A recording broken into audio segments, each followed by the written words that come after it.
কিছু আছে তৃণমূল কংগ্রেসের? কিছুই নেই তৃণমূল কংগ্রেস। এবার খড়কুটো ধরে বাঁচার চেষ্টা করছে। দেখুন, বিধানসভা ভোটের জন্য আমি এই জন্য আসিনি। আমি নির্বাচনের যখন 21 নির্বাচনে অংশগ্রহণ করেছিলাম তখন বলেছিলাম যে ভোট চাইতে যখন আমি এলাকায় এলাকায় আসি, ভোট নিতে গেলে ভোটে জিতালে আপনি এলাকায় আসবেন, মানুষের সাথে কথা বলবো, অভাব অভিযোগগুলো শুনবো। আমি কন্টিনিউ করে যাচ্ছি। তবে হ্যাঁ, যতটা আসার দরকার আসতে পারছি না, এই জন্যই আমাকে সারা রাজ্যে ছুটতে হচ্ছে। আমি শুধু এখন ভাঙনের বিধায়ক না, রাজ্যের বিধায়ক হয়ে গেছি। তারানগরে পদ্মা ভাঙন নিয়ে আমাকে যে বলতে হচ্ছে, তারপরে প্রশাসন নড়ে চড়ে বসছে। চোপড়ার চা বাগানের সমস্যা আমাকে বলতে হচ্ছে, পুরুলিয়ার সমস্যা আমাকে ছুটতে হচ্ছে, ওবিসি নিয়ে সেটা আমাকে বলতে হচ্ছে, ওয়াকাফ নিয়ে আমাকে বলতে হচ্ছে, রাজ্যের বিভিন্ন জায়গায় ছুটতে হচ্ছে। মানুষ স্বতঃস্ফূর্তভাবে এগিয়ে আসছে। আমার বিশ্বাস 2021 সালে বিজেপির ভয় দেখিয়ে তৃণমূল আমাদের মার্জিনটা একটু কমিয়ে দিয়েছিল। 2026-এ খামচিহ্ন ডবল মার্জিনে বিধানসভায় যাবে। আপনার চাচার বক্তব্য এবং আপনাদের পুরনো দিনের যে বক্তব্য, সেই বক্তব্যগুলোকে জয়েন্ট স্ক্রিনে দেখানো হচ্ছে তৃণমূল কংগ্রেস কর্মীদের। আর কিছু আছে তৃণমূল কংগ্রেসের? কিছুই নেই তৃণমূল কংগ্রেস। এবার খড়কুটো ধরে বাঁচার চেষ্টা করছে।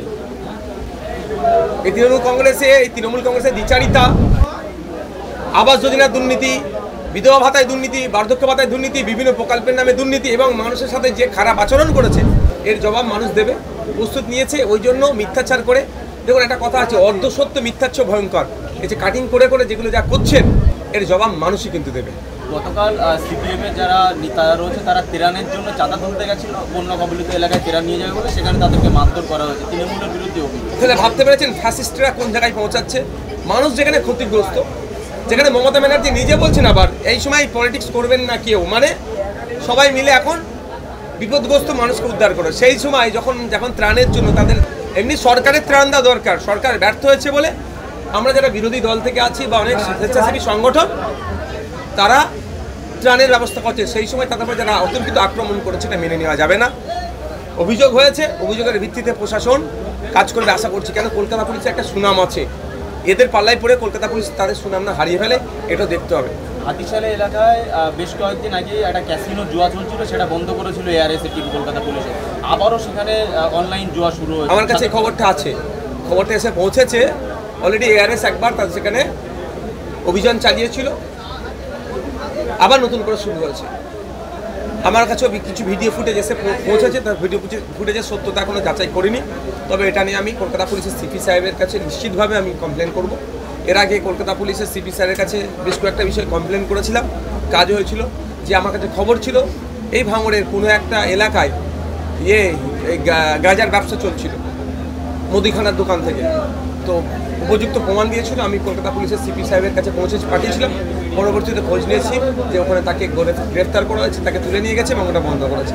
সুতরাং এইটা যারা তৃণমূলের ছত্রছায়া থেকে, তৃণমূলের তাবড় নেতা এই ক্যাসিনোর সাথে যুক্ত আছে, আমার কাছে খবর আছে যে তারা যদি ইমিডিয়েট ওগুলো বন্ধ না করে, আমি কলকাতা পুলিশের যিনি সিপি সাহেব আছেন তাকে জানাবো। সেখানে না হলে পরবর্তী কী পদক্ষেপ নেওয়া যায় সেটা দেখবো। তবে আশা করছি সিপি সাহেবের কাছে খবর জানালে এটা বন্ধ করবে, কারণ এগুলো মেনে নেওয়া যায় না। আরে মানুষ এমনি আর্থিকভাবে দুর্বল, যা কামাচ্ছে সন্ধ্যাবেলায় গিয়ে সেখানে সব উড়িয়ে দিয়ে চলে আসছে। আর এই উড়ানোর টাকাটা তৃণমূলের নেতারা একটা অংশ নিচ্ছে, আর পুলিশের একটা অংশ এই টাকাটা থেকে ভাগ পেচ্ছে। সব পুলিশ নয়, একটা অংশ পাচ্ছে, সেটাকে বন্ধ করতে হবে। ভাঙনের রাজনীতিতে কখনো সরকার তুলনা বা কখনো আইএসএফ কর্মী একই অপরের বিরুদ্ধে ব্যক্তিগত আক্রমণ। দেখুন, ব্যক্তিগত আক্রমণের পরিপন্থী আমি কোনো মতেই মান্যতা দিইনি। তবে আইএসএফে যেটা বলছেন, একজনই একটা বক্তব্য ভুল দিয়েছিল, ভুল বক্তব্য আমি মনে করি, সেটাও আমরা কন্ডেম করেছি। দ্বিতীয়ত, শওকত সাহেব তার সাংবাদিকরা প্রতিনিয়ত যেভাবে অবাঞ্ছিত মন্তব্যের আদান প্রদান করছে, এটা কোনোভাবে সুষ্ঠু রাজনীতির জন্য কাম্য নয়। এগুলোকেও প্রত্যাহার করতে হবে।